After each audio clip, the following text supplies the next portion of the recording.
배우 김영애가 4월 9일 오전 세상을 등졌습니다.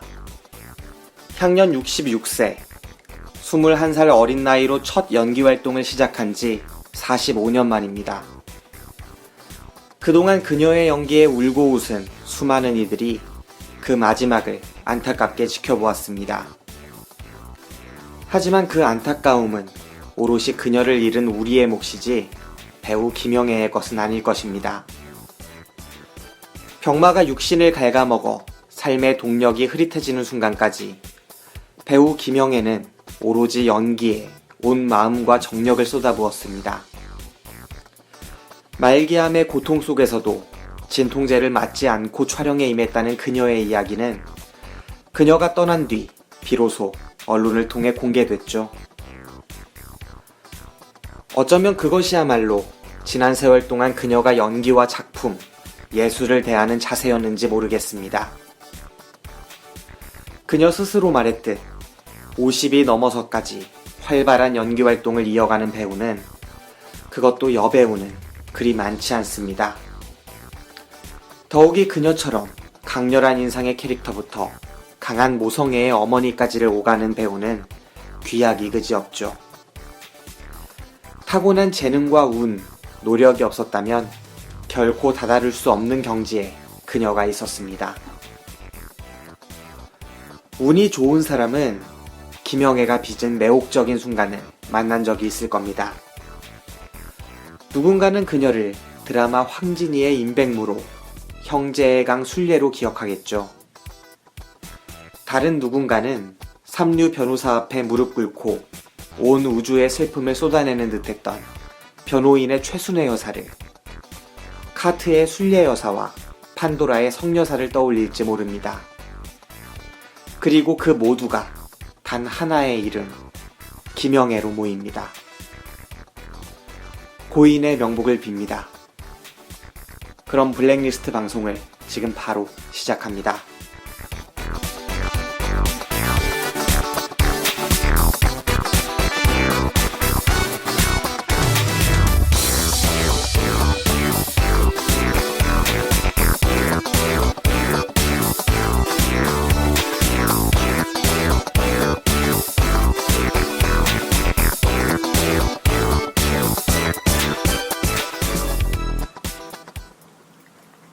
더 쉽게, 더 즐겁게, 그리고 더. 안녕하세요. 블랙리스트 방송, 오늘 부산에서 인사드립니다. 저는 김 기사입니다. 저는 아나백입니다. 네, 힙 기자님 그리고 오셨습니다. 네, 반갑습니다. 아, 힙 기자였죠? 힙 기자. 힙 기자 그 전에 미아라고 나왔었는데 힙 기자가 더 괜찮은 것 같아요. 네, 알겠습니다. 네.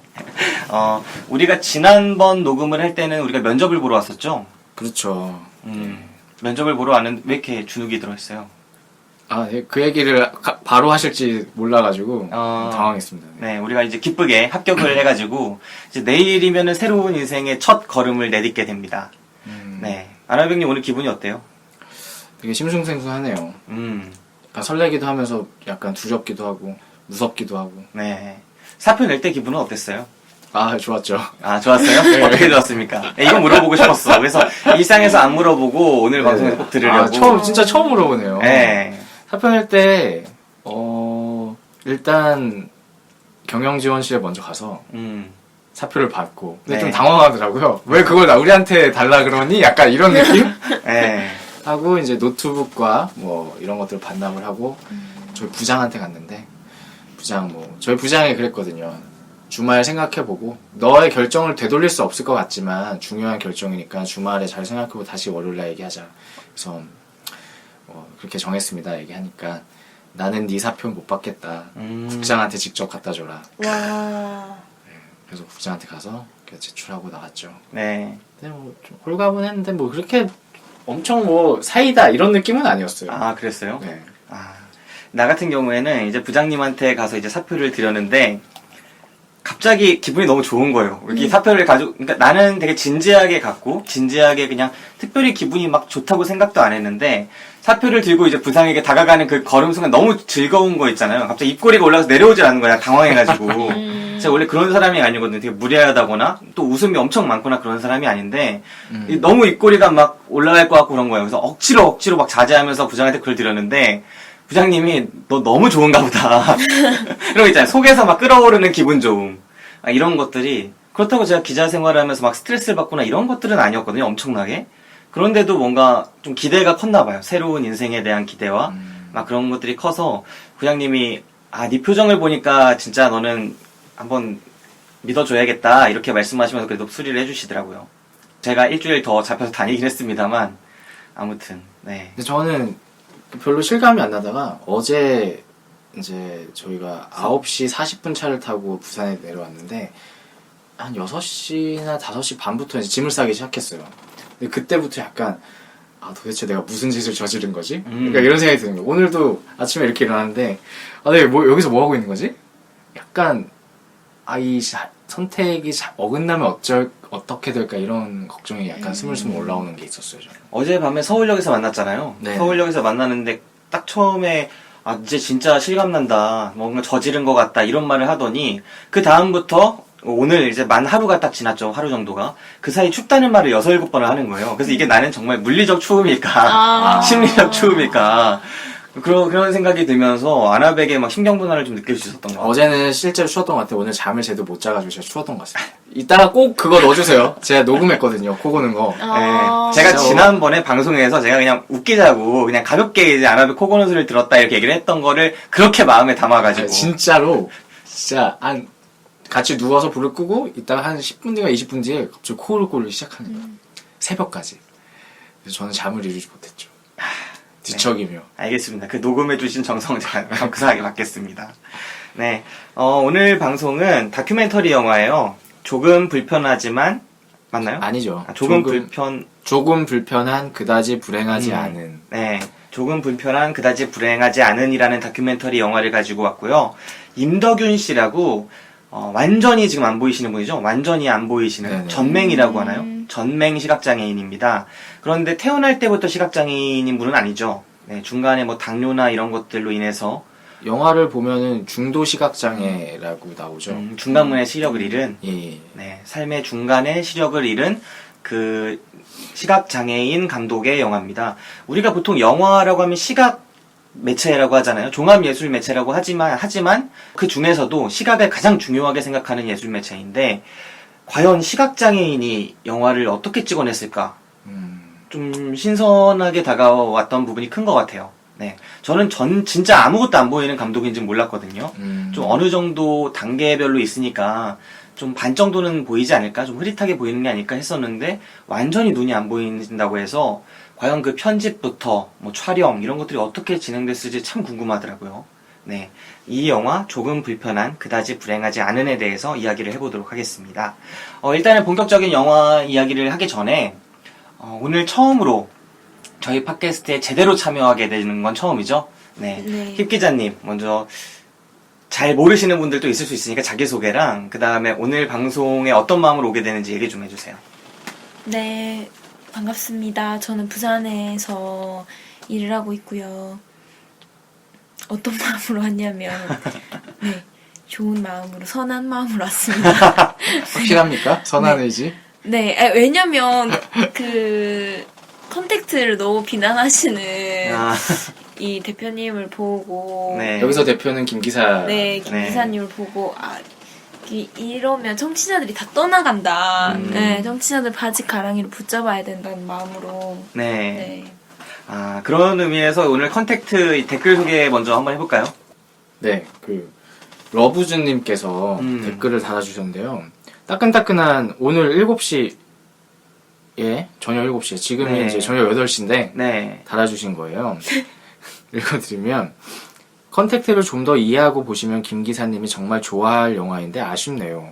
여자분만 이해하셔서 설명하느라 고생하는 게 보여서 안타까웠어요. 여자분은 이제 시장님을 말씀하시는 네. 것 같고요. 이 영화의 화두는 당신이 미래를 알고 있다면 그래도 그 길을 가실 건가요? 이거라고 생각합니다. 주인공의 남편도 결국 아내가 딸이 죽을 걸 알면서도 낳는 걸 선택한 그녀를 용서치 못하고 떠난 거고요. 외계의 언어는 과거, 현재, 미래가 원으로 하나에 있고 여자가 외계어를 알아갈수록 하나하나 미래가 더 보이기 시작한 거죠.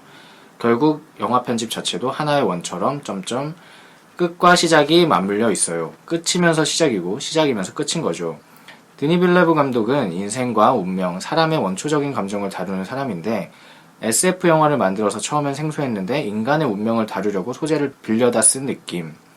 결국 이 영화는 공상과학 영화가 아니라 철학적인 영화였다는 게 제가 느낀 점입니다. 또 하나, 우리는 인생을 살면서 선택인지 운명인지에 대한 이야기인 것 같아요. 결국 본인의 선택까지도 운명이라는 것이죠. 좀 더 생각해볼 화두인 듯 합니다. 이렇게 달아주셨어요. 네, 밑에도 달아주시지 않았나요? 그것까지 읽은 겁니다. 아, 그것까지? 네. 이 컨택트 방송할 때 일단은 시장님께서는 이 영화에서 딱 말씀해주신 그 부분이죠. 당신이 알고 있다면, 당신의 미래를 알고 있다면, 그래도 그 과거의 선택들을 할 것인가? 이것이 가장 중요한 화두였다. SF적인 부분은 단지 그냥 설정일 뿐이다. 이 이야기를 더 효과적으로 하기 위한 설정일 뿐이다. 이렇게 말씀을 해주신 거고요. 저도 이 내용 자체에는 어느 정도 공감을 했는데, 제가 그때 이걸 비난을 했던 거는, 아무래도 이 영화가 그렇게 새롭지 않다. 일단 컨택트라는 영화 자체가 평단에서 소비가 되기로는 새롭다. 어디서도 본 적 없는 설정이다. 이걸로 가장 많이 언급이 되거든요. 그래서 제가 볼 때 이 영화는 여러 면에서 등장인물들의 캐릭터나 아니면은 그들이 문제를 마주하는 방식, 그리고 그 문제를 풀어가는 과정, 그리고 결말에 이르기까지 너무나 특별히 그 콘택트라는 영화와 너무나 많이 비슷했다. 그래서 그 점에서 좀 어떤 창작물을 창작을 할 때 이런 좀 구성이나 이런 면에서 좀 너무 새롭지 않고 많은 부분을 다른 영화에서 빌려다 쓴 흔적이 역력하다면 좀 그 부분은 비판받아야 되는 부분이 아닐까 해서 말씀을 많이 드렸던 거예요. 그러니까 오마주일 수도 있지 않나요? 오마주는 전혀 아닙니다. 오마주라는 방식은 전혀 아니었고 오히려 표절에 가깝다고 느꼈어요. 오마주를 할 때는 그 오마주임을 인식할 수 있게 만드는 그런 흔적들이 있는데 이 컨택트라는 영화에서는 그런 흔적들이 전혀 엿보이지 않았거든요. 예. 임 기자님도 영화를 보신 거죠? 네, 봤습니다. 예, 어떻게 생각하세요? 저는 그 말씀하시는 장치들이 그냥 되게 지금에서 쓰이는 거, 뭐 예를 들어 삼각관계. 그러니까 그런 굉장히 도식적인 그냥 공식이라고 생각하거든요. 그래서 저는 거기에 어떤 색깔을 더 입혔느냐. 근데 되게 우아하고 모던한 색깔을 더 입힌 드니 빌베브 감독이 대단한 명 감독이라고 생각합니다. 네. 영화 자체도 되게 재밌게 봤어요, 네. 그러면? 네, 되게 재밌게 봤고 플래시 100인 줄 알았더니 사실 플래시 포워드였다는 그게 되게 좋았어요. 네. 처음에는 과거인 줄 알았는데 어느 네. 순간 보니까 미래였다는. 네. 확실히 콘택트에는 그 부분이 나오지 않죠. 새로운 거! 콘택트와 컨택트의 가장 큰 차이가 그거예요. 그러니까 일반적으로 구성을 보면 거의 동일하다고 해도 되거든요. 그러니까 이게 문제를 풀어가는 방식이 동일하다는 건 단계가 다 똑같아요. 캐릭터부터 해서 다 똑같은데 이 두 가지 영화의 유일한 차이점이 바로 이 중간중간 나왔던 가족의 회상. 이것만 다르거든요. 그러니까 상실감이 있는 여자 주인공도 똑같아요. 여자 주인공 과학자가 이쪽에서는 언어학자죠. 그 학자가 컨택트의 경우에는 딸을 잃은 것처럼 처음에 나오고 콘택트의 경우에는 아버지를 잃은 것처럼 나오거든요. 그래서 영화를 거의 동일하게 보는데 알고 보면 딸을 잃었던 적은 없죠. 네, 나중의 일이기 때문에. 제 생각엔 그냥 김 기사님이 영화 콘택트를 굉장히 좋아하는 걸로 어디서 감히 콘택트를 실제로 좋아합니다. 네, 콘택트. 이걸로 정리가 되는 것 같아요. 근데 이 내용은 제가 이제 글을 썼어요. 이거는 기고를 했는데 물론 일부 내용이 저의 또 과도한 비난으로 인해서 고쳐지긴 했어요. 원래 기고 내용이 이렇게 심하게 고쳐지는 적 없는데 편집 기자님 얼마나 고생하셨겠어요. 고쳐지긴 했습니다. 편집 하지만 기자님 이름 한번 불러주세요.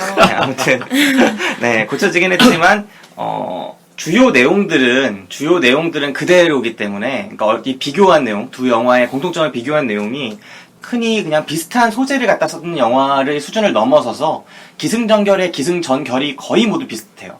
결의 일부만 다른 거죠. 그래서 이 영화를 꼭 같이 보시면 좋을 것 같아요. 네, 그 말씀을 드리고요. 밑에 또 댓글이 하나 더 달렸습니다. 그 댓글도 한번 소개해 주세요. 희장님이 적어주신 건데 컨택트 편의 클로징 선곡이 의미심장하네요. 시네마 천국편 청취하신 분들은 느끼실 것 같아요. 인생에 있어 새로운 항로를 개척한다는 게 결코 쉬운 결정은 아니었을 텐데 김 기사님, 아나백님 두 사람의 결정이 무모하게 느껴지지 않아 좋네요. 전 차후에 새 에피소드 업로딩이 뜸해지면 지난 에피소드들로 그 빈자리를 대신하며 블랙리스트를 사수하는데 미약한 힘이나마 보태며 응원하겠습니다. 그럼 우리 모두 인생의 꽃항로를 개척하는 2017년을 만들어 봅시다. 화이팅! 네. 이라고 남겨주셨네요. 컨택트 와, 일단 진짜 대단하시다. 네 정말 감사드립니다. 컨택트를 함께 녹음했던 네, 희장님이시죠. 희장님이시죠. 컨택트편 클로징 선곡 먼저 말씀해 주셨는데 제가 요즘에 이제 배를 탈 마음을 굳히고 나서 이제 곡 뒤에 전곡을 다 넣지 않습니까 음악을? 이제 배로 오겠죠. 내용 증명 이런 거 오겠죠, 배로. 아 배로도 오나요 그렇게? 일단은 좀 이제 자신감 있게 도피할 그런 마음이 있으니까 이렇게 곡을 넣고 있는데요. 컨택트 편에는 뭘 넣을지 되게 고민을 많이 했어요. 이제 주로 그 방송의 주제에 해당하는 곡을 넣는데 컨택트는 어떤 노래를 넣을까 하고 계속 고민을 하다가 미션이라는 영화를 보면은 지금은 넬라 판타지아 이게 상당히 유명하잖아요. 근데 그 가브리엘스 오보에라고 극중에 가브리엘이라는 신부가 포교를 하기 위해서 이과수 폭포를 넘어서 어느 원주민들이 사는 곳에 향해 가다가 원주민들을 만나는 장면이 나와요. 그런데 그들하고 말도 통하지 않고 나는 백인이고 저들이 활로 쏴서 나를 죽일 수도 있는 거잖아요. 그래서 평소에 가지고 다니던 오보에라는 악기를 꺼내서 자기가 아는 곡을 불기 시작합니다. 근데 이게 매우 지금 두렵고 그런 상황이니까 막 음정도 틀리고 막 이렇게 하는데 억지로 이제 그 넬라 판타지아를 불러요. 부르다가 그들 중에 이제 화를 멈추고 계속 불라고 하고 그래서 계속 연주를 하고 그러다가 결국은 추장님 같이 생기신 분이 오셔가지고 자꾸 막 소리치시면서 결국 오보에를 부수시지만 젊은 사람들이 그걸 어떻게든 맞춰주려고 하고 막 더 들어보려고 하고 하거든요. 그 장면이 기억이 나더라고요. 그 넬라 판타지아 그 곡 가브리엘스 오보에 그 곡을 넣었습니다. 그래서 영화 장면을 넣고 그 중간부터는 오케스트라가 연주하는 곡으로 넘어가도록 제가 편집을 했습니다. 네. 한번 들어보시면 좋을 것 같아요. 그리고 아나백과 저의 결정, 무모하게 느껴지지 않는다고 응원을 해주셔서 정말 감사하게 생각합니다. 무모하게 모르시는 분들이 상당히 많은 것 같아요. 그렇지 않나요? 아나백의 그 배를 탄다는 결정을 무모하게 보시는 분들이 굉장히 많죠. 네, 아주 많다고 볼 수 있을 텐데 매우 황당하다는 반응과 함께 도대체 무슨 생각을 하는 거냐. 그게 쉬울 줄 아니. 그러니까 저는 좀 답답했던 게 이런 결정하기 위해서 당연히 그들이 언급했던 단점들을 다 이미 고민을 했고, 그래, 이 정도면 괜찮겠다, 혹은 그럼에도 불구하고 이런 생각들을 거쳐서 결정한 것인데, 그거를 수십 번을 들으니까 나중에 좀 짜증이 나더라고요. 그러니까 비슷한 내용의 계속 그 걱정들, 네. 우려들 이런 것들을 일일이 계속 우리는 응답을 해야 한다는 게 그래서 항상 그런 생각을 하게 되는 것 같아요. 무언가 결정을 해서 나한테 이야기를 하는 사람을 어떻게 대할 수 있을까? 어떻게 대하는 게 현명한 것일까? 이런 고민을 하게 됐어요. 근데 실제로 그렇게 말씀해 주시는 분들이 한두 세 분 정도는 있었어요. 무언가 새로운 길을 가려고 한 사람한테 이래저래 얘기하는 거는 진짜 아닌 것 같다. 그 본인이 가장 많이 고민했을 텐데. 그러니까 나는 그냥 응원이나 해줄게. 잘하고 와라. 이런 식으로 얘기하는 사람이 소수 있었어요. 근데 네. 되게 좋더라고요. 그런 얘기 들으니까. 네, 저도 비슷했습니다. 네. 희 피자님은 아나백한테 저 얘기 처음 들었을 때 어땠어요? 저는요? 네, 어떤 언제 기분이 처음 들었어요? 얘기했죠? 부산 내려와서 조금 진지하게 얘기했던 게 근데 저는 진짜 이룰 거라고 생각 안 했어요. 말만. 네, 그래서 별로 그렇게 중요하게 생각 안 했고 좀 지금도 별로 내일 입사하기 전까지는 잘 이제 끝날 때까지 어, 끝난 게 아니라. 제안을 지금 바로 이제 올라갈 수도 있으니까 아나백은 사실 부산이 가까운데 숙소를 잡은 이유도 그거는 우리가 언제든지 기차를 그렇죠. 그냥 우리가 늦게 내려와서 네, 그렇습니다. 인생의 커다란 변화, 결정 그런 것들을 앞두고 있는 저희 두 사람을 많은 청취자분들 응원해 주셨으면 좋겠습니다. 자, 그 다음에 댓글 하나 더 달렸습니다. 이거는 소개를 안 해드렸었나요? 전에? 네네. 예, 회원 B 님께서 여배우 남배우 특집은 올해 안 하나요? 기대했던 청취자 1인이라고 네. 적어주셨네요. 사실 우리가 여배우 남배우 특집을 했죠. 했는데 아직 안 올라갔겠죠? 네, 아직 안 올라갔고. 이 방송을 들으시는 분들은 들으셨죠? 이미 들으셨죠? 이거 네. 한참 뒤에 올라가. 네, 한참 뒤에. 오늘 3월 1일에 녹음을 하고 있는데 아마 4월 말에서 5월 초에 올라가지 않을까 싶은 방송이 되겠고요. 여배우 남배우 특집도 우리가 며칠 전에 그 똥멍청이님의 집에 가서 네네. 아파트 좋은 데 살더라고요. 그쵸. 그때 설명으로는 임대주택인데 음. 잘 사는 사람이 들어간 임대주택이라고. 예, 정말 이 제도에 뭔가 허점을 이용해서 들어가신. 허점도 아니야. 그냥 이상하게 만든 거야.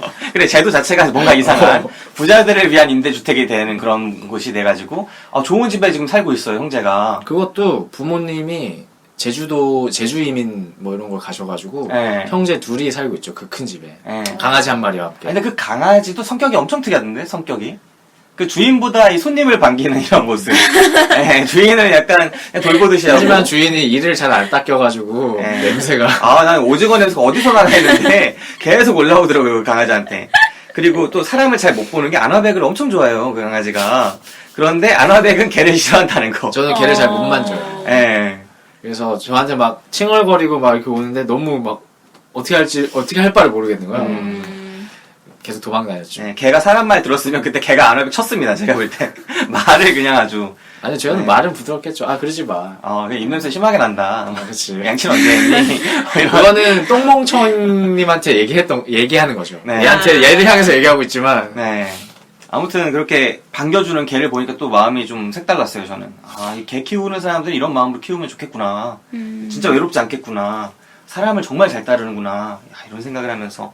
아무튼 그 얘기를 하려던 게 아니라 그 여배우, 남배우 특집을 저희가 녹음을 했습니다. 그런데 남자 배우 특집은 녹음이 잘 됐어요.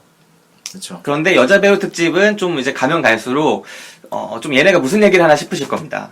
저희가 녹음을 거의 7시쯤에 시작을 했나요? 네. 중간에 밥 한 번 먹고 남자 배우 특집은 예상했던 대로 3부로 끊어서 3번씩 녹음을 했고 네. 여자 배우도 하려고 했는데 이게 새벽 12시가 넘어가면서 해롱해롱해지고 네. 자꾸 헛소리 나게 되고 네. 그래서 일찌감치 이제 2부에서 막을 내렸고 근데 2부를 막 내는 게 1등, 2등, 3등이 미리 다 나와버렸어요. 네, 겹쳤죠, 서로. 네. 1, 2, 3 등이. 네. 그래서 빨리 마무리할 수밖에 없었던 게 있었죠. 네. 그리고 이거 하는데 좀 여러 가지 애로가 있었던 게, 이제 우리가 남자 배우 특집, 여자 배우 특집은 형식이 있지 않습니까? 각자가 뽑아온 각자의 기준에서 10위부터 1위까지의 그 배우들을 뽑아오는 건데, 우리 똥멍청이님은 그 다양성을 존중하세요. 민주주의, 참 민주주의 시민이셔서, 다양성을 존중하기 때문에 절대 내가 순위를 매길 수 없다. 어떻게 배우들에게 순위가 있을 수 있느냐? 분명히 녹음을 하기로 했는데, 이런 거 계속 거부를 하시면서 못하겠다, 이 형식 때문에. 참, 이 어려움이 많았습니다. 하지만 결국 하셨죠. 네, 결국 했습니다. 그리고 하다 보니까 좋아하던데요. 네. 네. 그러니까 자기도 인정했죠. 이렇게 순위를 매기려고 매긴 건 아니지만 마음의 선호도를 정하려고 하다 보니 정해지더라. 누굴 내리고 누굴 올리고. 저도 처음에 그랬어요. 이거를 순위 어떻게 매기지 했는데 나름 한 10대 명을 뽑아놓고 올리고 내리고 하다 보니까 딱 정해지더라고요. 네. 네, 그래서 저희가 여러 가지 고민을 했지만 결국은 1위부터 10위까지 순위를 뽑아서 그 특집 방송을 녹음을 했다는 거 말씀을 드립니다. 원래대로는 그 영화 감독 특집도 하려고 했는데 똥멍청이 님이 좀 여러 가지 바쁘죠, 지금. 다큐멘터리 영화제나 이런 것들 출품이 있어가지고 바쁘기 때문에 좀 못하게 됐고요. 한 6월에서 7월 사이에 영화 감독 특집도 들려드리도록 하겠습니다. 자, 그럼 이제 예고편 듣고 오셔서 예고편이 없겠네요. 조금 불금? 뭐 이거는. 조금 불편하지만 그다지 불행하지 않은. 조금 불행한 그다지 불편하지 않은. 네네. 이거 제목이 어렵네. 이 영화는 예고편이 없기 때문에 유사한 어떤 음원을 틀어드리고 그 다음에 본격적인 영화 이야기 해보도록 하겠습니다. 많이 불편한 중도 시각장애인 임덕윤입니다. 근데 사람들한테 영화 얘기보다는 건강 얘기를 먼저 해요. 아이러니하게도 지금은 그 영화라는 놈을 하기 시작하면서부터 건강을 잃기 시작을 했어요. 지금도 굉장히 많이 잃었어요. 진짜 지금은 쥐어짜면서 사람들한테 그 어떤 건강에 관한 이야기, 시각장애에 관련된 이야기를 하기 위해서 지금 돌아다니고 있는 거예요. 전 비장애인들에게 많이 보여지는 게 목적이에요. 전 서울에 올라와서 지하철 타는 게 겁나요. 왜? 사람들이 너나 하루에 3명 정도는 붙잡아요. 어디 가냐고. 혼자 잘 가고 있는데. 그것도 덥석덥석 붙잡아요. 말도 않고. 그러니까 도와드릴까요? 하면서 붙잡는데 나는 붙잡고 놀란 다음에 도와드릴까라는 소리가 들리는 거예요. 그거 공포예요. 우왕청심만 하루에 몇 통씩 갖고 다녀도 한결이 안 된다니까요. 이 영화 속에 등장하는 주요한 그 병원 앞 모종의 장면이 어쩌면 제가 이 영화를 세상에 공개하는 가장 큰 목적이에요. 네, 영화는 한 시각장애인의 하루를 다루는 내용인데요. 딱히 큰 이야기 자체는 크지 않습니다. 주인공은 영화 감독인데 시각장애인 영화 감독이에요. 근데 건강이 안 좋아서 시력을 잃었고 영화 자체에서는 건강 때문에 시력을 잃었다는 내용은 안 나오는데 그러니까 자기의 중요한 일과 중에 하나가 영화에 대한 고민, 영화에 대한 구성을 생각을 하는 것이 하나고, 또 하나는 혈액투석을 받으러 다녀요. 영화의 큰 축은 계속 그 주인공 감독이 여러 장소에 이동하는데, 과연 시각 장애인들은 그 장소를 이동했을 때 그 장소를 어떻게 느끼는지, 그거를 일반 사람이라면 상상할 수 없을 연출의 방법을 통해서 표현을 하죠. 네. 여기 이렇게까지밖에는 구체적으로 더 설명해야 되지만 이따가 저는 여기까지 얘기하겠습니다. 네. 네, 이 영화 지금 말씀해주신 그대로고요. 영화 감독이 중간에 당뇨병 때문에 시력을 잃었다고 해요. 원래는 정상인이었죠. 눈도 다 보이고 그랬는데 당뇨 때문에 막 병을 앓다가 결국은 작은 병원에 가서 초기 대응을 좀 잘못해서 완전히 시력을 잃었고, 그 시력을 잃기 전에도 영화에 대한 꿈을 갖고 있던 사람이었기 영화 때문에. 감독 아니었어요? 영화 연출도 하고 배우도 하고요. 예. 네. 보니까 뭐 충무로에 원래 있었다라고 얘기를 하시네요. 네. 영화에 대해 꿈을 가지고 있던 사람이기 때문에 시력을 잃은 이후에도 영화 작업을 하게 된 거죠. 그 사이에 좀 공백이 있긴 하지만, 그래도 난 영화를 해야겠다, 이 열정을 품고 영화를 만들기 시작한 거고, 제대로. 그리고 그 영화들의 수준이, 저는 좀, 이게 시각장애인이 이런 영화를 만들 수 있을까 싶을 만큼, 그래도 앞뒤가 맞고, 좀 자연스럽게 볼 수 있고 그런 영화였어요. 주변에서 물론 도움을 줬겠지만, 상당히 생각할 만한 점도 많고, 좀 시사점이 있는 영화였습니다. 네. 일단 이 영화 각자 세 분이 어떻게 봤는지, 저까지 포함해서 세 명이 어떻게 봤는지 이야기를 해보도록 할게요. 일단 아나백님. 예, 저는 이 영화를 12년도에 봤거든요. 이게 아마 이 영화를 제가 어떻게 구했냐면, 제가 그때 이제 좀 몸이 안 좋아서 쉬고 있을 때, 그 아는 분이 모 영화제에 출품된 작품들을 저에게 업어다 주셨어요. 제가 이제 다큐 관심 있는 거 아니까, 또 몸 좀 안 좋고 하니까 뭐 이거나 봐라 이러면서 이제 쫙 보던 중에 그 중에 하나였어요. 그래서 저도 뭐 두 분이 그런 되게 신선함과 그런 걸 느꼈듯이 저도 그거 보면서 굉장히 충격을 받았거든요. 그때는 이제 아직 연출에 대한 뭔가 그 방송국 PD에 대한 꿈을 버리지 않았을 때라서, 와, 이런 연출이 되는구나.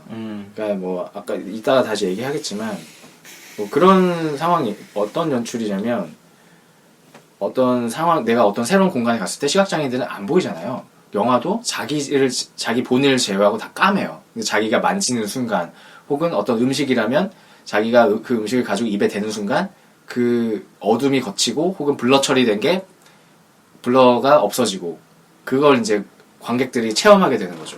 그런 연출 방식을 보면서 굉장히 감탄을 했고, 그리고 이제 보면 시각장애인을 어떻게 대해야 되는지에 대한 에티켓이랄까? 뭐 그런 것도 나와서 그런 것도 정보 제공이나 그런 것도 좋은 것 같고, 저는 굉장히 재밌게 잘 봤습니다. 추천이에요? 네. 네. 바로 물어봐요, 추천? 추천 우리 먼저 앞에 말하는. 뒤에, 맞아. 아나백님, 우리 이렇게 그 4-5번 같이 녹음했는데 너무합니다. 진행도 모르고 지금. 바꾼 지 좀 됐어요. 컨셉이에요. 네. 네. 자, 힙 기자님이 이 영화 네. 추천 비추천 먼저 말씀해 주시고 총평 한번 해주세요. 네, 저는 추천합니다. 왜냐면 그 우리가 시각장애인 감독님이 영화를 만들었다고 했을 때 이게 되게 좀 감수하고 봐야지라는 생각을 하잖아요. 이거 좀 보통 정도 하시면 잘 만든 거 아닌가라고 생각하는데, 그 뱀한테 물리는 장면, 그 장면 같은 경우는 진짜 깜짝 놀랄 연출이잖아요. 그러면 그러니까 그런 편견을 깨는 거죠. 우리가 어느 정도, 그러니까 장애인을 우리가 볼 때도 내가 배려라고 생각하니까 저 사람이 받아주겠지. 근데 사실은 불편이잖아요. 배려이기 전에. 그런 그 정상인한테 이렇게 한 방 먹이는 느낌? 그런 게 되게 좋았어요. 배울 점도 많았어요. 연출에 있어서. 네, 아까 뱀한테 물리는 장면이라고 하시니까 말씀을 드리자면, 시각장애인이잖아요. 그러니까 주변에 뭐가 있는지 아무것도 모르는 거죠. 그런데 갑자기 주변에서 이제 그 사람을 도와주기 위해서 어떤 사람이 옵니다. 그래가지고 먼저 몸을 딱 만지면서 도와주죠. 갑자기 팔을 만지나 그럴 거예요. 네. 맞아. 약간 보이지, 그러니까 그 앞쪽이 아니라 자신의 약간 대각선 방향이니까 전혀 인지할 수 없는 곳이죠. 네. 그래서 이 사람을 도와주기 위해서 약간 부축을 해준다거나 이러기 위해서 딱 옆으로 와서 딱 팔을 만졌는데 그 장면을 뱀이 갑자기 CG를 통해서 등장하더니 팔을 팍 무는 그러니까 완전히 정확히 어둠 얘기하면 속에서. 주인공 빼고 나머지는 어둠이었는데 저 멀리서 뱀이 스스스슥 오더니 물면서 저기요 뭐라면 괜찮으세요? 라고 네. 하면서 만지면서 그렇게 얘기하니까 그렇게 나온 거죠. 네. 아, 근데 이렇게 얘기해도 되나요? 영화 보는 재미가 방간될까 그러면 봐. 근데 말할 네, 게 없어. 아무것도 말고 다 말합니다. 우리 완전히 뭐 아. 우리 브루스 윌리스가 뭐 절름발이다. 그런 거 빼고 그 두 영화 빼놓고는 다 이야기를 할 수 있습니다. 네. 두 영화 아시죠? 브루스 윌리스가 절름발이 있는 영화는 굉장히 유명하죠. 네, 네, 그렇습니다. 저희가 이 두 영화에 대해서 아무 스포일러도 하지 않기 위해서 이렇게 말을 하잖아요, 보통. 네, 그렇습니다. 저 같은 경우에는 좀 보말이었어요. 일단은 이 영화에서 매우 신선했던 장면들이 많았어요. 일단, 까맣게 처리돼서 저 멀리서부터 걸어오는 거예요. 그래서 지팡이를 툭툭툭 이렇게 치면서, 그리고 왔다 갔다 하면서 오는데, 그러면서 조금씩 어둠이 걷히고 또 앞에서 막 차들이 막 다니잖아요. 그렇죠. 그래서 어떻게 건너야 할지 막 그런 것들이 좀 긴박하게 느껴지기도 하고 아까 그 뱀 장면도 그렇고 음식을 먹는 장면에서도 보통 사람은 눈으로 딱 그걸 본 다음에 아 이런 반찬이 있구나 이걸 먹어야지 해서 집는데 이분은 일단은 다 하나씩 조금씩 먹어보는 거예요. 그래서 아 이거는 이 반찬이구나 하면서 하나를 입에 넣었을 때 그 반찬이 빛이 나기 시작하고 또 다른 반찬이 보이고 이렇게 되는 거죠. 그리고 자취방에서도 아 나는 오늘 뭐 미역국을 먹고 싶은데 근데 그 오뚜기 몇 분 뭐 이런 거에서 미역국도 있고 육개장도 있고 여러 가지 있지 않습니까? 그럼 그걸 읽는 바코드 같은 걸 찍어서 읽는 기계로 딱 됐을 때 아니면은 이제 다시 물러놓고 이런 것들도 시각장애인이 아니면 단 한 번도 상상해 본 적 없는 그런 생활이잖아요. 그렇죠. 네, 그런 생활들이 보여지는 부분은 참 좋았다고 생각해요. 아니 근데 그게 법적으로 네. 정해져 있는 거겠죠? 그런 식으로 하는 게? 아, 이 바코드를, 네, 네. 그거 돼 있어요. 바코드를 찍으면 그 음식에 대해서 그 이름이 상호를 읽을 수 있도록 네네네. 제품이. 근데 얼마 전에 본 뉴스가 네. 기억이 나는 게 그 캔 음료에 점자가 적혀 있는데 그냥 그게 캔 음료라는 의미 제가 정확히 기억이 안 나는데 그걸 만져서 구분이 안 된다고 하더라고요. 네. 그래서 그거 문제 제기하는 그 리포팅을 본 적이 있는데 그래서 앞으로 바뀌어야 되지만 그게 비용 문제가 그 생산하는 기계를 뭐 바꿔야 돼가지고 비용 문제가 크다 뭐 이런 식으로 문제 제기했던 게 그게 생각이 났어요. 그거 보면서. 네. 그 음식을 할 때에 있어서도 이거를 비용을 훨씬 더 들여서 해준 게 아니라 바코드를 찍으면 그 제품이 뭔지 뜨잖아요. 네네. 그러니까 우리가 계산할 때 뜨는 것처럼 그거를 그냥 리딩을 해주는 거예요. 그냥 읽어주는 프로그램인 거예요. 네. 그래서 그 부분도 좀 인상적이었고 이렇게 인상적인 부분이 많았지만 뭐랄까 영화를 보면서 막 엄청 재밌다거나 그리고 이 영화 한 편에서 막 엄청 크게 와닿는다거나 그런 건 없었어요. 개인적으로 좀 그런 부분을 좀 기대를 했었거든요. 예를 들어 이거 장애인들의 시선과 다른 문제로 가는 게 뭐냐면 이분이 영화를 찍으시려는 그런 욕구나 그런 부분이 절반을 차지해요. 거의 절반 가까이 차지해서 주변 친구들과 만나서 같이 극을 구성하고 이야기를 해보고 주인공을 어떻게 할까 이런 것들이 나오는데 제가 볼 때는 이 장애 측면을 다루는 것과 영화 이야기를 다루는 게 좀 연관관계가 좀 부족하지 않나? 그걸 좀 더 잘 엮었으면 훨씬 더 괜찮은 영화가 되지 않았을까? 그래서 단지 이 영화를 보면서 저 같은 경우에는 아, 저 사람은 저렇게 느끼는구나 하는 정도의 약간 이해랄까? 그런 낯선 것에 대한 새로운 것에 대한 이해는 충분했지만 그 영화로서 이걸 재미있게 봤다고는 말을 못하겠어요. 그래서 그 부분이 좀 아쉬워서 저는 보말을 드립니다. 여기서 이 얘기를 제가 언제 할까 고민을 했는데 방금 네.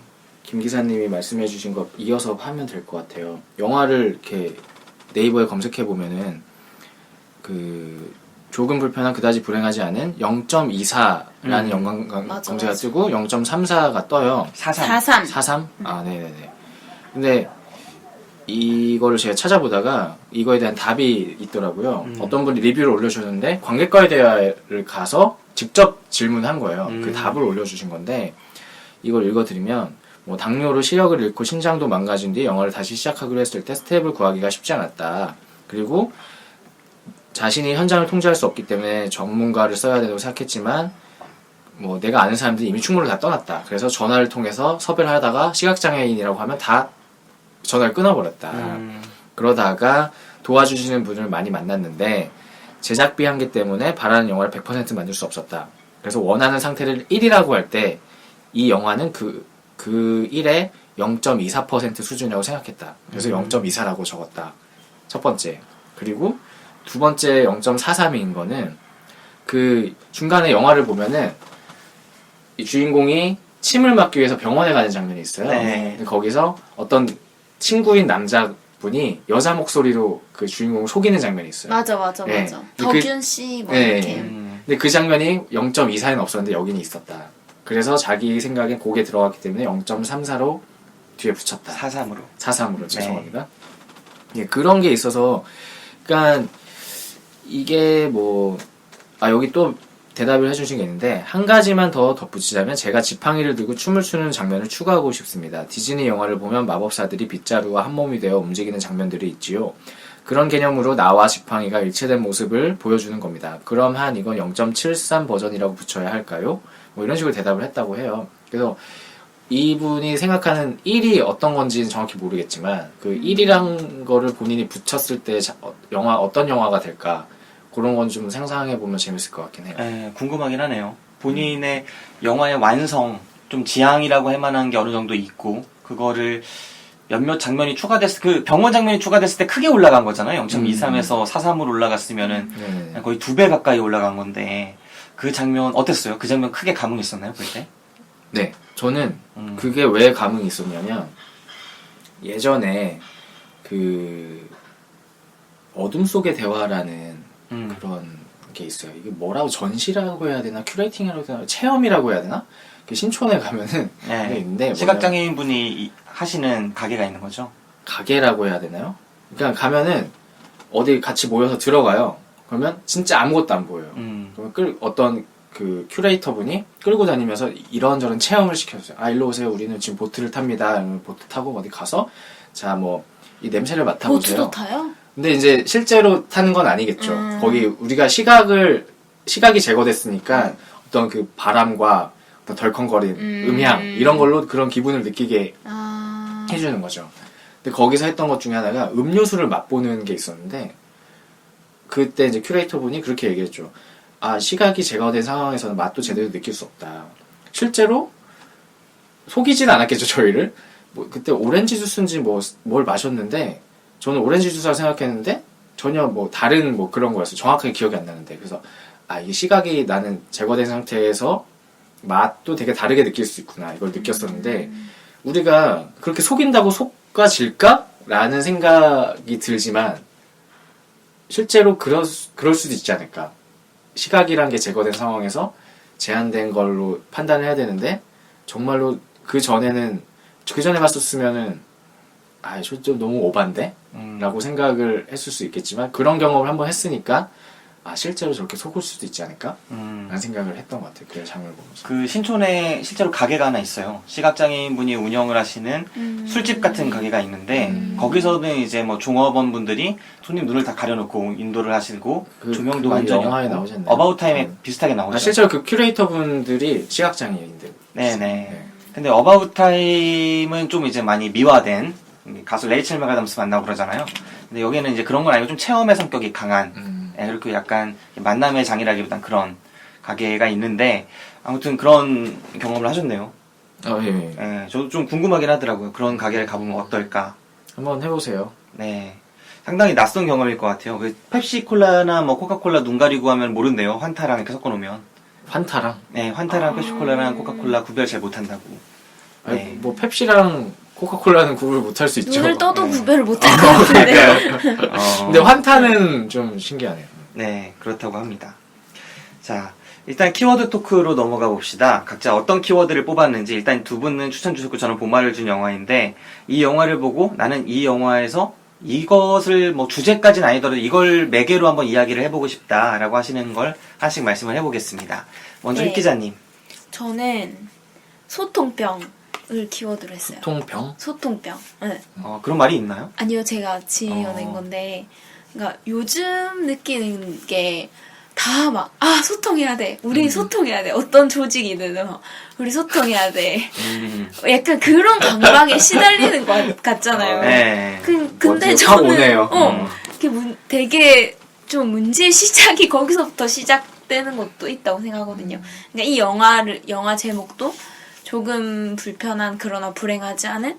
그러니까 이 사람이 그냥 이 사람으로서 물론 당연히 힘들겠지만 근데 이 사람 삶을 살아가고 있구나라고 그냥 바라봐 주는 게 더 지지와 응원일 수도 있는데 막 불행하시죠, 힘드시죠, 막 약간 그런 식으로 얼마나 힘들까.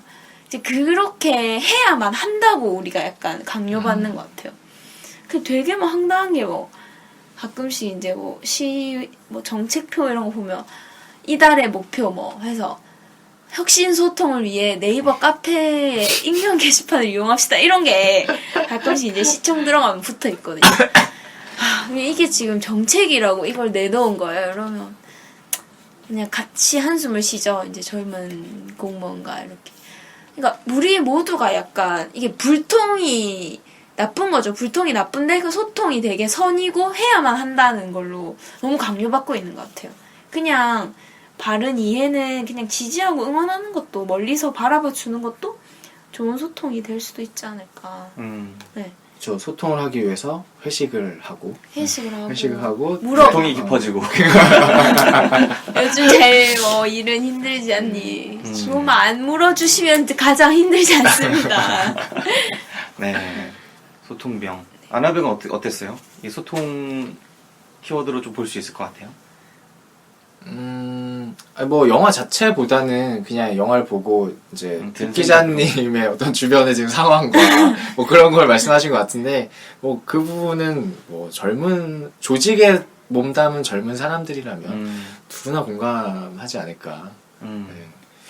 그리고 어떤 선배가 그러더라고요. 예전에 제가 이제 회사에서 술을 안 마셨잖아요.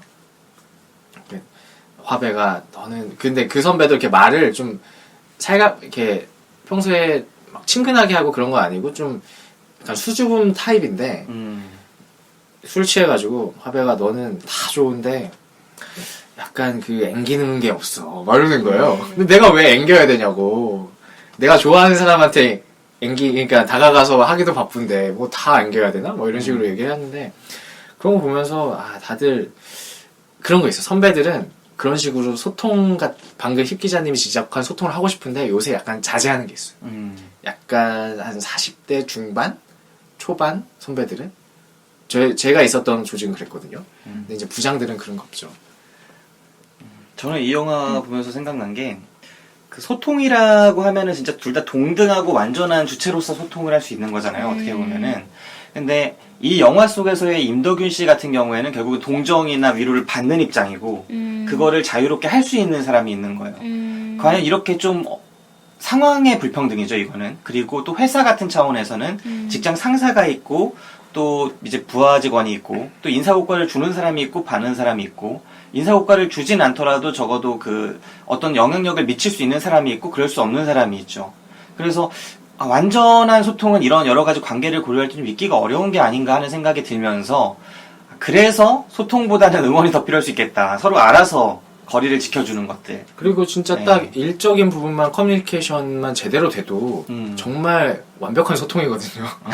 그 이외의 것들을 궁금하지 않으셨으면. 네. 최근에 들었던 얘기는 제가 이제 여기자 두 분을 만났는데 이런저런 얘기하다가 상사들한테 핸드폰 요금 지적을 받은 적이 있다고. 내가 근데 핸드폰 요금을 뭘 쓰든 무슨 상관이냐. 너 얼마 쓰니? 그거 너무 비싼 것 같아. 이렇게 하면 되게 싸. 뭐 이런 식으로 그게 수많은 지적질 중에 하나였던 거죠. 근데 그분들은 이제 뭐 애정이라고 얘기를 하지만 밑에서는 이제 빡이 친다. 네. 받아버리고 싶다. 뭐 이런 얘기를 하는데 진짜 소통을 위해서 정말 역효과가 제대로 나는 뭐 그런 사례였죠. 네, 사회생활 할 때 적절한 거리감은 위나 아래나 진짜 중요한 것 같아요. 적절한 거리를 두는 것. 네, 그렇다고 생각을 합니다. 자, 아나백님은 어떤 키워드로 영화 뽑아오셨나요? 저는 아까 입 기자님이 살짝 말씀하셨지만 불편함이라고 적었는데요. 뭐 이 영화에서도 나오고 또 우리가 그냥 일반적으로 버스 탈 때도 휠체어 타신 분들 타는 거 혹시 보신 적 있으세요? 네, 본 적 있어요. 저는 한 번도 없어요. 저도 한 번도 없어요. 저상버스 이런 거에서 못 봤어요? 못 봤어요. 어쨌든 그게 이제 장치가 되어 있는 버스들 있잖아요. 네. 뭐라고 그러죠 이게? 이게 밑으로 저상버스. 가는 거. 네. 근데 그거를 많이 타는데도 한 번도 못 봤거든요. 근데 어떻게 보면은 그 활성화가 안 돼 있었기 때문에, 그리고 또 그거에 대해서 사람들이 좀 꺼리기 때문에 잘 안 타는 거라고 생각하기도 하고, 또 지하철에서도 그 계단에 옆에 달린 거 있잖아요. 네. 그거 제가 손에 꼽아요, 본 적이. 저도 한 번도 없는 것 같아요. 저는 한 3-4번 정도 본 것 같은데, 일단은 만들어 놨는데 그거를 왜 잘 이용하지 않을까? 분명히 이용할 사람들이 많다고 저는 알고, 통계상으로는 이용할 사람이 많아야 되거든요. 그런 것뿐만 아니라 우리가 이렇게 배려해야 된다는 것들, 아까 우리 힙 기자님 말한 것처럼 이게 의식적으로 우리는 불편함하지만 내가 그래도 해줘야지 이렇게 나가는 거라고 생각해요. 저도 약간 그런 게 있고. 근데 이게 약간 뭐 외국 사례를 항상 얘기해서 그렇지만 너무나 그런 걸 당연하게 여기는 외국은 그렇다고 하더라고요. 장애인들의 숙이나 이런 걸 읽어보면 그 사람들은 그게 몸에 배어있고, 그냥 내가 일반적으로 대화하듯이, 일반적인 사람을 대하듯이 장애인에게 응당해줘야 될 것들도 그냥 자연스럽게 그게 느껴진다는 거죠. 그럼 이게 교육의 차이겠죠, 물론. 근데 그게 그럼 후천적으로 뭔가 우리나라를 그렇게 바뀌려면 어떻게 해야 되나? 뭐 이런 생각을 하다가 그냥 불편함이란 단어가 제일 많이 떠올랐던 것 같아요, 이 영화를 보면서. 비슷한 걸로 이건 제가 취재를 해서 했던 것 중에 하나인데, 이제 서울의 버스들에서 버스 회사에서 버스 전면에다가 그 TV를 달았어요. 그래서 이제 요금 다각화 측면이죠. 반점 민영화 됐으니까 그 요금을 좀 다각화해서 수익을 올리기 위해서 TV를 달았는데, 원래 그 TV를 자세히 보시면 그 TV 뒤에는 다음 정류장은 어디고 이번 정류장은 어디고 이런 화면들이 나가요. 그러면서 안내 방송도 이루어지는 거죠. 그러니까 사람들이, 버스에 탄 사람들이 흔히 내가 지금 어디에 있고 다음 정류장이 어디고 어디쯤에서 내려야 한다 이런 걸 인식할 수 있는 건 크게 3가지인데, 내가 일단은 창밖으로 보이는 이 풍경을 통해서 첫 번째로 알 수 있고, 그 다음에 버스에서 안내 방송을 통해서 알 수가 있고, 버스 전면에 있는 안내 그 글귀를 통해서 알 수가 있는 거였어요. 근데 안내 글귀가 나가면은 이게 효율성이 너무 떨어진다. 돈을 벌 수도 있어야지 라고 하면서 거기에 광고판을 달게 된 거죠. 근데 그 광고판이 오히려 그 자막을 좀, 가동력을 좀 떨어뜨리는 요소가 된 거예요. 너무 광고가 막 지나가다 보면 내가 어느 시점에 어디에서 내려야 되는지 그것만 캐치할 수가 없게 되는 거죠, 사람들이 점점. 계속 그것만 보고 있을 수는 없으니까. 그렇게 돼서 청각장애 분들 같은 경우에 큰 타격을 받은 거예요. 왜냐? 일단은 내가 초행길이면 창밖만 보면은 어딘지 알 수가 없잖아요. 그렇죠. 그리고 음성은 이미 나한테는 청각장애이기 때문에 차단이 돼요. 그럼 내가 원래 의존하던 가장 큰 게 바로 저 버스 전면에 있던 디지털 그 광고판인데, LED 광고판인데 LED판이 없어져 버리니까 LED판 대신에 TV만 있으니까 내가 어디에서 내려야 될지 정말 큰 타격을 받는다. 그런 말씀들을 많이 하시더라고요. 그래서 실제로 그걸 취재를 해서 바꾸기로 일단 서울시가 해가지고 하기로 했는데, 아직도 하루에 하나씩 교체를 하고 있어요. 그 수많은 버스 중에. 하루에 한 대를? 하루에 한 대씩.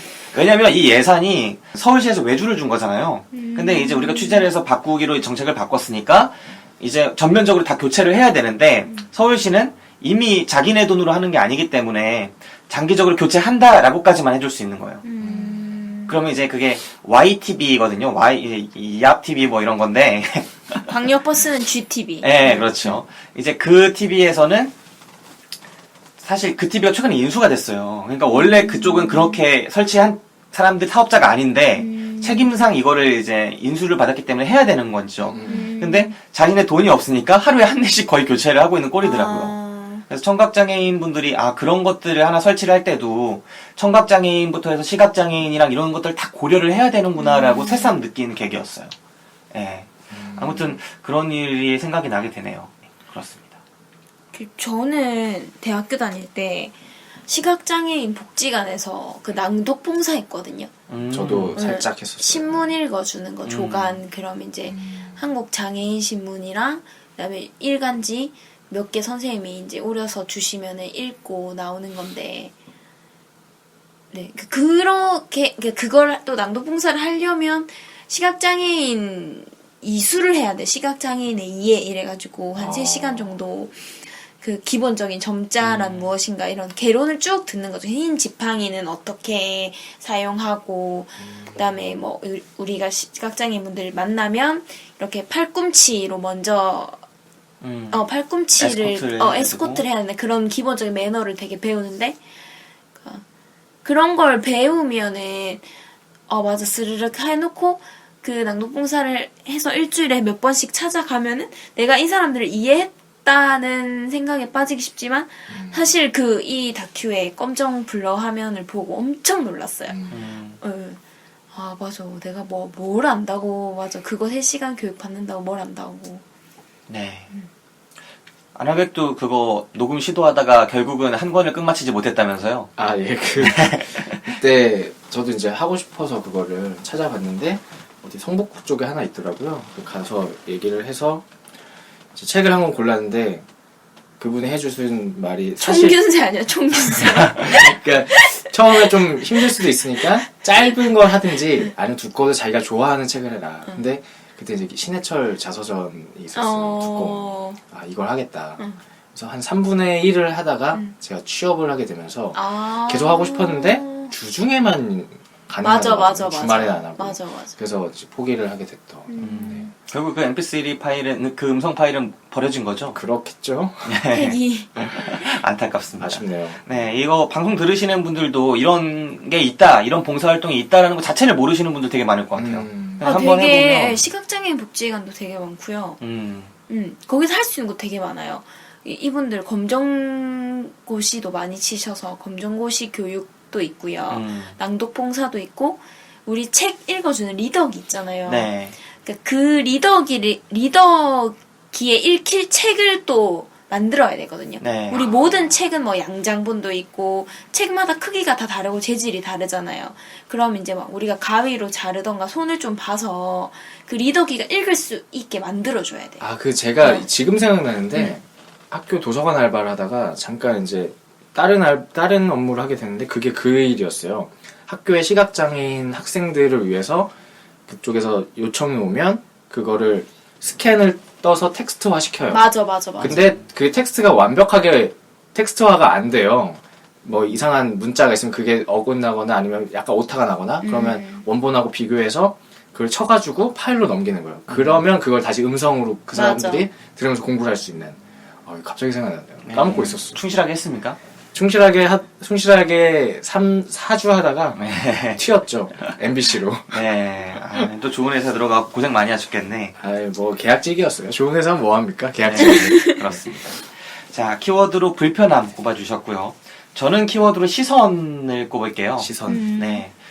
일단은 시선이라고 보통 많이 말을 하는데, 일단은 자기가 보는 쪽, 그리고 자기가 보는 그런 색깔, 그러니까 가시광선의 색깔이 있고, 뭐 전혀 다른 뭐 에이리언이나 이러면은 완전 시각화를 다르게 만들어버리잖아요, 영화 속에서. 각자 보는 그것들이 다를 텐데, 저는 이 영화를 보면서, 나와 진짜 전혀 다른 사람들이 있구나. 나랑 전혀 다른 시선과 시야와 맞아. 시각을 가진 사람이 있구나라는 거를 새삼 깨달았어요. 앞에 말씀해주신 그 검은 화면, 정말 내 온몸, 내가 딱 촉각으로 느낄 수 있는 그곳까지만 칼라로 보여지고, 나머지는 다 검은 화면. 그곳에서 내가 지팡이를 톡톡톡 쳤을 때, 그 톡톡톡이 그 검은 화면 속에서 톡톡톡 이렇게 색깔이 잠시 부여됐다가 없어지고, 그 다음에, 먼저 나한테 음성으로 내기 전에 나를 건드리는 사람을 뱀으로 표현한다거나, 막 그런 것들, 정말 그런 것들을 새삼 느낄 수 있었다는 게, 되게 큰 충격이었어요. 우리가 장애인들은 저렇겠거니 그냥 생각만 하고, 어렴풋이 생각만 하고 지나가지만, 정말 그들의 삶을 가까이서 내가 들여다본 적은 없구나라는 거를 몰랐더라고요. 이 영화를 보기 전까지는. 그래서 그 부분이 상당히 깊이 있게 다가왔고, 그러면서도 이게 되게 무겁기만 하진 않았던 게 유머가 계속 있어요. 맞아. 네, 그 음식 드실 때 같은 경우에도 이게 음식을 딱 먹으면서 한 번씩 끄덕이시잖아요. 이 맛이구나. 이 끄덕임 하나에도 다 그런 것들이 있고, 계속 작은 유쾌한 성격 같은 것들이 보여지는 부분이 있고, 그리고 이렇게 노래 부르면서 가는 장면도 있잖아요. 네. 시골길 걸으면서. 그 네. 장면도 되게 좋았어요. 저는 그 장면이 되게 의도적으로 이거 주제가 연출이다 생각했는데 정말 주제가더라고요. 네, 아무튼 그런 식의 것들이 시선을 느끼게 했다. 어떤 영화가 아무리 좋은 영화를 봐도 완전히 다른 시선을 나한테 이렇게 자연스럽게 입혀줄 수 있는 영화가 있을까? 그러니까 우리가 어떤 시각장애인을 만났을 때 이 영화를 본 사람은 누구도 먼저 가서 이게 탁 바로 친다거나 이렇게 하지 않을 거라는 생각이 들더라고요.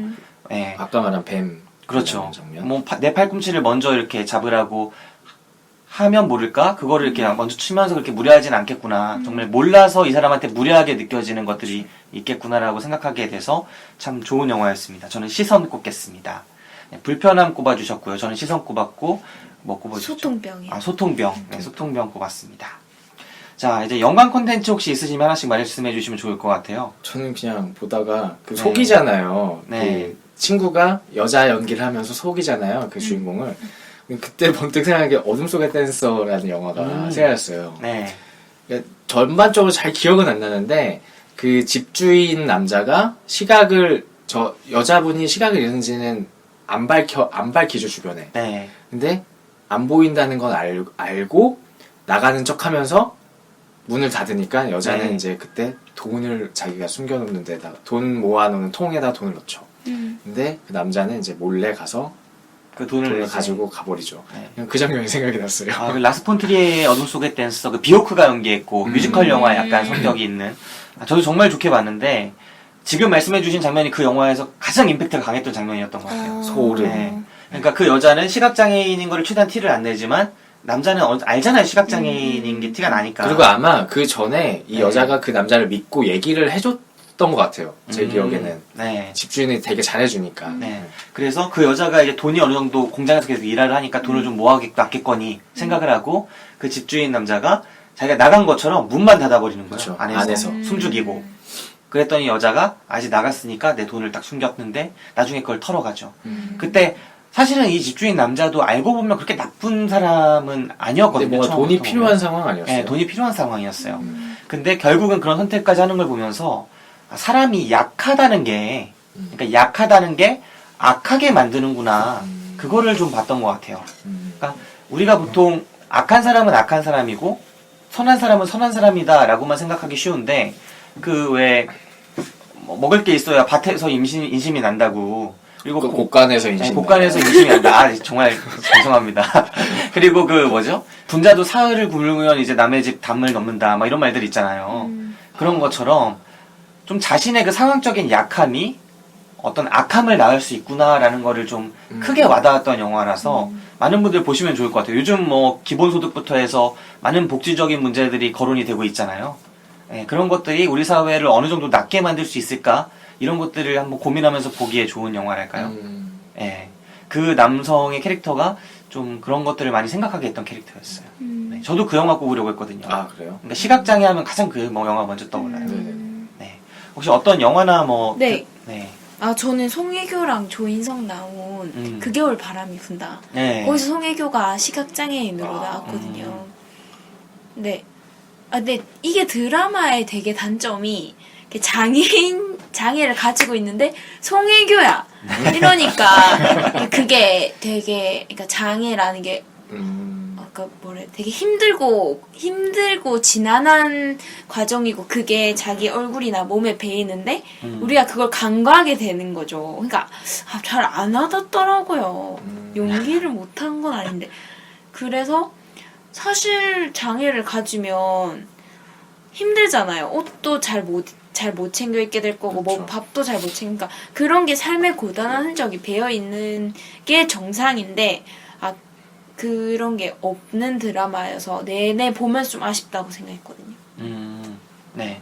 그리고 최근에 개봉했던 시각장애 영화 중에 형이라고 있습니다. 형. 아, 그게 그 내용이에요? 아, 디오랑 네. 조정석 나오는 네, 거. 조정석 엑소의 그 디오라는 친구 나오고 네네. 하는데 그 영화는 좀 끔찍한 수준이긴 해요. 사실은 보다 보면은 약간 화가 나는 부분이 좀 퀄리티가? 있는데, 네, 뭐 되게 유치하거든요. 뭐 그 형제의 우애를 이제 강조하기 위해서 클레멘타인 혹시 보셨나요? 아, 얘기만 많이 네, 들었어요. 클레멘타인에서 이제 아빠 일어나 하는 대사가 진짜 희대의 명대사로 정말 영화를 조롱할 때 많이 쓰이는데 이 형이라는 영화를 보면 넌 형 있냐라는 올림픽 결승에서 말하는 넌 형 있냐라고 상대 한국말 모르는 애한테 하는 얘기가 있어요. 그래서 힘을 내죠. 나는 형이 있으니까. 아, 뭔지 말 안 봐도 그려지는. 네, 그리고 가슴 아픈 오글거리는. 영화가 있고 또 가슴 아파. 또 둘이 이제 좀 이거는 좀 슬픈 어떻게 보면 안타까운 장면인데 형이 이제 동생이 평생 유도 국가대표 출신이거든요. 네. 그러다가 잘못 떨어져서 이제 충격을 받아서 시력을 잃게 되는 거예요. 그래서 그 맨날 한 평생을 날라리로 살았던 형이 동생한테 이제 너는 이제 여자의 그거를 냄새도 맡게 해주고 뭔가 여자 연애도 하고 맞아, 손도 잡고 맞아. 하게 하려고 나이트를 가는데 나이트에서 조금만 기다려라. 내가 이제 뭐 비주얼적인 부분을 네가 볼 수 없으니 내가 이제 비주얼적인 부분을 맞는 사람을 찾아오겠다라고 해서 가요. 근데 여기까지는 이제 많은 분들이 공감을 할 수 있거든요. 왜냐면 형으로서 동생이 그렇게 살아온 거에 충분히 하루 좀 놀게 해줄 수 있죠. 근데 동생이 그 사이에 기다리질 못하죠. 그 너무 급한 마음에 먼저 접근해온 여성이 있어요. 근데 이분은 내가 여러 군데서 봤는데 개그우먼은 아니신데 자기가 못생긴 역할을 하러 나오시는 캐릭터를 많이 맡으시는 분이에요. 그러니까 의도적으로 영화에 그렇게 쓰일 때 있잖아요. 뭐 예쁜 여자랑 못생긴 여자랑 뭐 같이 미팅을 나가서 뭐 그렇게 당하는 컨셉 막 이런 것들. 근데 그런 분이 실제보다 훨씬 더 과장해서 못생긴 표정과 못생긴 화장을 하고 나오셔서 이 남자한테 접근을 하죠. 엑소디오한테. 그래가지고 엑소디오는 이 사람이 막 자기 전지현 닮았다고 사기를 치니까 결국 넘어가요. 그래서 막 이제 둘이 진한 키스를 하고 있는데 형이 와서 그 여자한테 상당히 모욕적인 발언을 하는 장면이 있거든요. 근데 제가 이 영화를 보면서 2017년에 2016년이었죠. 2016년에 이런 영화가 개봉할 수 있구나. 다른 의미로 좀 불편함을 많이 느꼈어요. 다른 의미로 좀 무례함, 소통 안 되는 뭐 이런 것들을 느껴서 혹시 이 영화를 보시게 될 기회가 있으신 분들은 피하시라고 미리 말씀을 드립니다. 네. 저는 또 갑자기 생각나는 게 눈먼 자들의 도시가 생각이 나네요. 그것도 역시 시각장애. 모두가 눈이 안 보이는데 한 명 주인공인가요? 네, 여자분 줄리안 무어가 연기한. 네. 저는 그 영화는 안 보고 책으로만 봤는데 그런 상황들을 좀 상상력을 잘 많이 펼쳐서 과연 이 세계가 어떻게 되는지, 인간들이 어떻게 변하는지 뭐 이런 거를 잘 묘사를 했던 것 같아요. 제가 고등학교 때 읽어가지고 이게 조제 사마라고 그 노벨 네. 영화상 받았던 그 영화도 그렇고 책도 그렇고 보시면 줄리안 무어라는 그 여자 줄리안 무어라는 배우가 연기한 그 여자만 이 눈이 다 시각을 잃게 되는 그 병이 그렇게 번짐에도 불구하고 자신은 눈을 안 잃어요. 그런데 남편이 눈을 잃죠, 시각을. 그래서 시각을 잃고 이 병이 너무 번지니까 군대에서 이들을 수용을 해요. 집단 수용소 시설에. 거대한 학교 같은 거에다가 이들을 격리시켜서 하는데 처음에는 격리를 해놓고 밥도 주고 이렇게 하지만 그 병이 번지지 않기 위해서 그냥 격리만 한 것 뿐이지만 나중에 이 병을 통제가 안 되잖아요. 밖으로도 번지고 군인들도 눈을 잃고 하니까 이탈이 생기고 도망가는 사람도 생기고 하면서 관리가 아예 안 되게 되죠. 음식이 이제 공급이 안 되다 보니까 그 안에서 이제 폭압적인 일들이 점점 더 생기고 음식을 얻기 위해서 정말 이제 막 강도, 강간 이런 것들도 많이 벌어지고 또 여자 같은 경우에 몸을 파는 거예요. 그 음식을 얻기 위해서. 각자 이제 방마다 격리가 되어 있는데 힘센 방이 생기고 힘이 없는 방이 생기고 힘이 없는 방에서 힘센 방한테 음식을 얻어야 하는데 그러다 보니까 이제 남자들이 다 시각을 잃었으니까 가서 약탈을 할 수가 없잖아요. 그쪽은 총 하나 있고 막 이런 애들은 엄청 많이 음식들을 모으고 그러니까 여자들이 가서 집단적으로 성매매를 하게 돼요. 그쪽 방에서 성매매를 하고 대신에 대가로 음식을 가져오게. 근데 그 남자들이 처음에 이제 그 결정을 하거든요. 여자들을 우리를 그렇게 보내야 하느냐. 근데 그 과정도 정말 그 딜레마적인 상황이 잘 나타나고 그런 모든 딜레마 속에서 그 줄리안 무어란 눈이 보이는 유일한 그 여자의 선택들 계속 벌어지거든요. 그 딜레마적인 상황이. 이걸 보시면 인간의 본성이나 이런 것들 되게 깊이 있게 느끼실 수 있을 거예요. 인간이 어디까지 약해질 수 있는가. 그리고 그 속에서도 어떤 인간은 그 같은 상황 속에서도 어디까지 자신을 지켜낼 수 있는가. 혹은 숭고해질 수 있는가. 그런 것들을 생각하면서 보실 수 있는 역시 시각장애에 관련된 영화였습니다. 그리고 마지막으로 이번에는 청각장애 영화인데 작은 신의 아이들이라는 영화예요. 작은 신의 아이들? 네, 작은 신의 아이들. 1986년, 네, 1986년 제가 태어난 애인데 저랑 나이가 같습니다. 그 영화인데요. 윌리엄 허트라는 배우도 출연하고요. 청각장애인들 학교에서 벌어지는 이야기입니다. 청각장애인 학교인데 오늘 영화 어떻습니까? 오늘 영화 그 시각장애인이 영화를 찍은 거지 않습니까? 근데 작은 신의 아이들이라는 영화에서는 청각장애인이 음악을 배워요. 근데 그 음악을 어떻게 배우느냐? 음을 들을 수가 없잖아요. 네. 근데 소리는 진동을 통해서 전해지잖아요. 그러니까 그 진동을 느끼게 하는 거예요. 그래서 음악을 아주 크게 틀어놓고 어떤 물건에 가장 그 소리가 잘 울려지는 그 물건에 손이나 몸을 대게 하고 그 진동을 느끼게 하는 거죠. 그러면서 음악을 배우게 하는 그 가르치는 것들이 있고 언제나 그렇듯이 이제 선생님과 학생의 로맨스가 아, 그래서 포스터가 이렇군요. 네, 역시나 이제 로맨스가 있어 흥행이 되는 거 아닙니까? 네, 이제 포스터가 왜 이렇게 선정적인가 했어. 네, 로맨스가 벌어지면서 서로를 또 청각을 잃은 사람과 또 완전히 어떻게 보면 시선이 다르니까 청선이 다르니까 그걸 통해서 서로를 이해하는 데도 장애가 있고 한계가 있고 뭐 그런 부분들을 섬세하게 짚어낸 영화가 되겠습니다. 실제로 여자 배우가 여자 주연상이 그 장애인이라고 나오네요. 네네. 네, 실제로 이제 청각을 잃으신 분이었죠. 자, 여러 가지 관련 영화들 또 혹은 드라마 이렇게 말씀을 드렸습니다. 자, 이제 마지막으로 총평 시간이 남아있어요. 추천, 비추천과 총평을 다시 한번 해주시면서 자기의 의견이 바뀌었는지 말씀을 해주셔야 되는데 그 전에 오늘 영화에서 좀 이야기를 해보고 싶었는데 못다한 부분이 있다 하는 분 있으시면 말씀을 해주시면 되겠습니다. 없으신가요? 아, 네, 뭐. 네, 그러면은 바로 추천, 비추천 다시 돌아가죠. 아나백님 바뀌셨어요? 저 요거 좀 읽어보고 싶은 게 있는데요. 그럼 아까 있다고 하면 되잖아요. 네, 다시 편집하시죠. 네. 다시 질문해 주시겠어요? 그럼 못다한 부분 있으면 말씀을 해주세요. 네, 저 있습니다. 네. 영화 뒤에 스크롤 다 보셨는지 모르겠는데 보면은 뒤에 감독의 말이 나와요. 맞아. 그거를 땡깡. 읽어드리고 싶었는데 어떻게 나오냐면 빛을 읽고 두려움에 떨며 세상에 한 걸음 내딛었을 때 따뜻하게 손을 잡아주셨던 광우 교통기사님, 이른 아침에도 반갑게 맞이해주셨던 광주의 어느 식당 아주머니, 당신도 타고 오셨다며 요금을 절반만 받으셨던 광주의 택시기사님, 팔꿈치를 내주셨던 그리고 앞으로도 내주실 이름 모를 많은 시민들 여러분들 덕분에 세상은 살 만큼 아름답다는 생각과 용기를 얻었습니다. 정말 감사합니다. 건강은 건강할 때 지킵시다. 라고 써와요. 근데 아까 제가 말씀드린 그 감독과의 대화에서 또 이런 발언을 하셨대요. 그리고 건강은 건강할 때 지키세요. 꼭 하고 싶은 말입니다. 제 다음 작품으로 예비 장애자에게 고함을 만들고 싶을 지경입니다. 건강에 주의하지 않는 분들이 너무 많아서.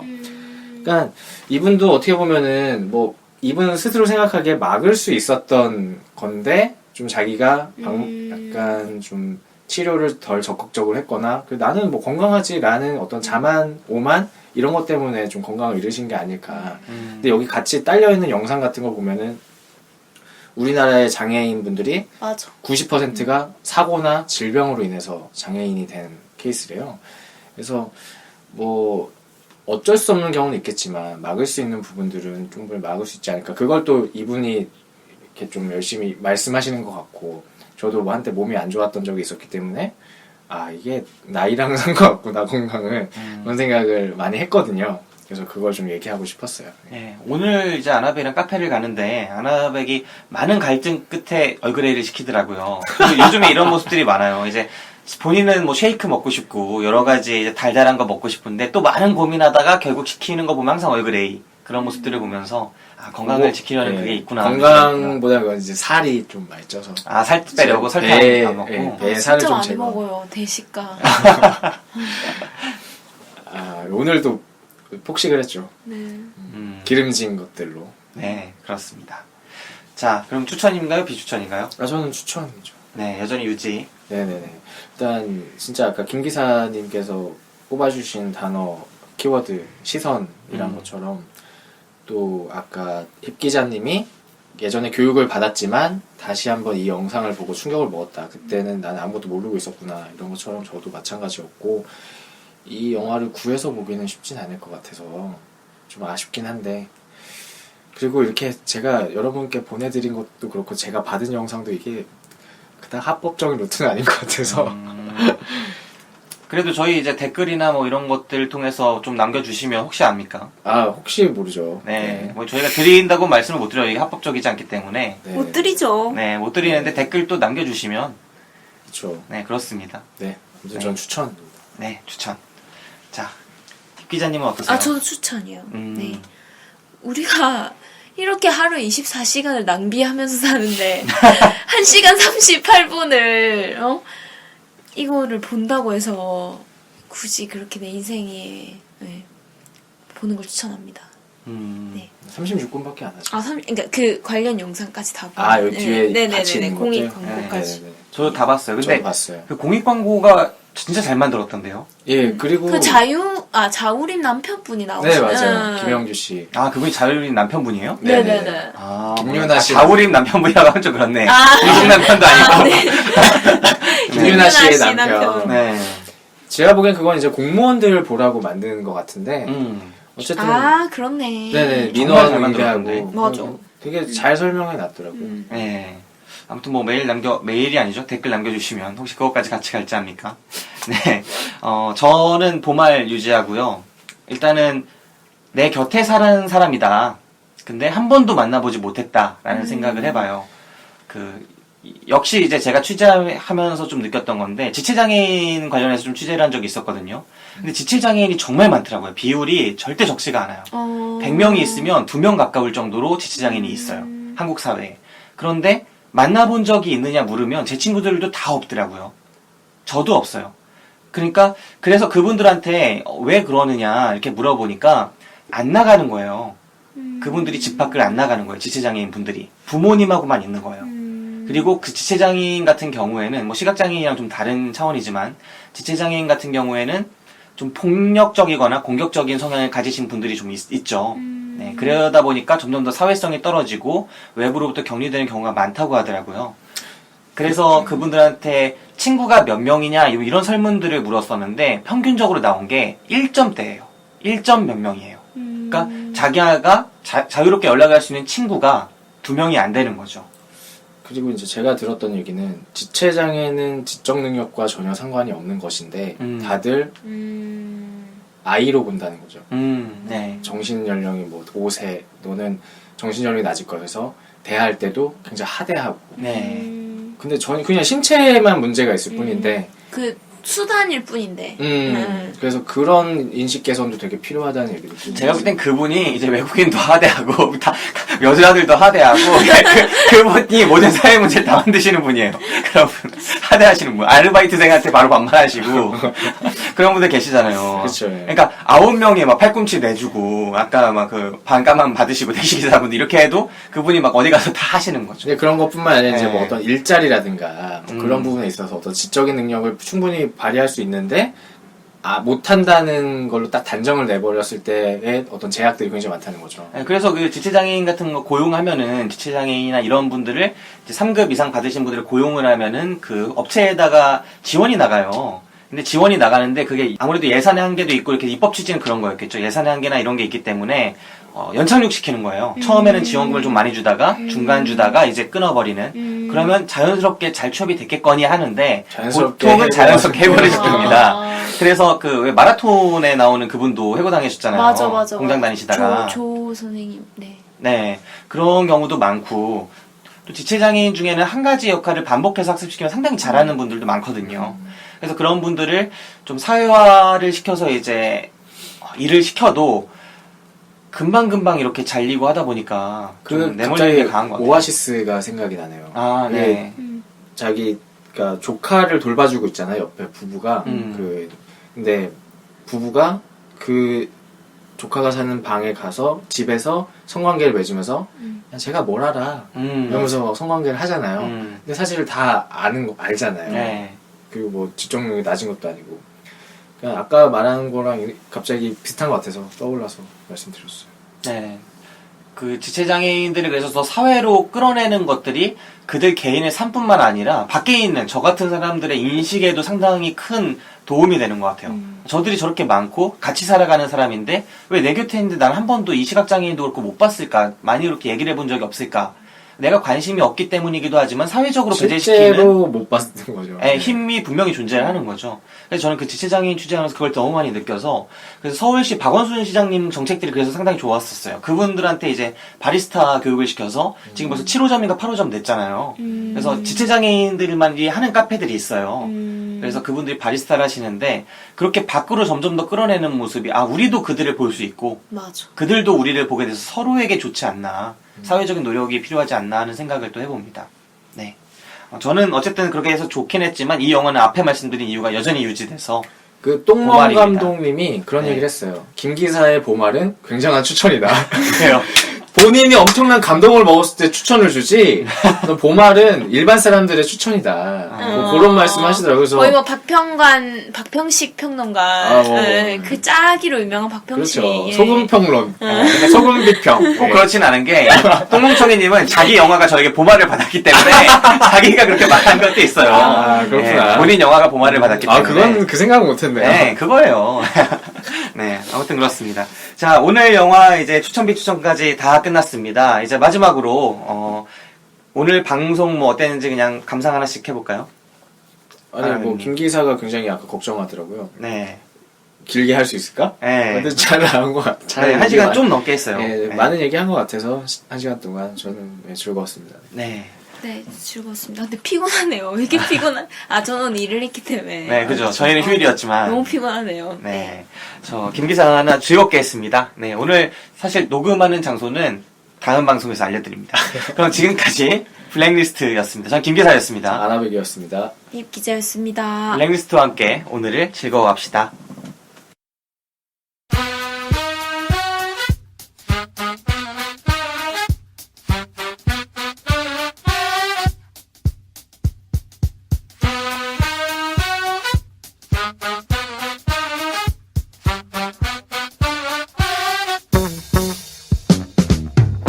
Music is a world within itself, with a language we all understand. With an equal opportunity for all to sing, dance, and clap their hands. Well, just because the record has a groove, don't make it in the groove. But you can tell right away left to A when the people start to move. They can feel it all over. They can feel it all over fever. They can feel it all over. They can feel it all over fever. Go!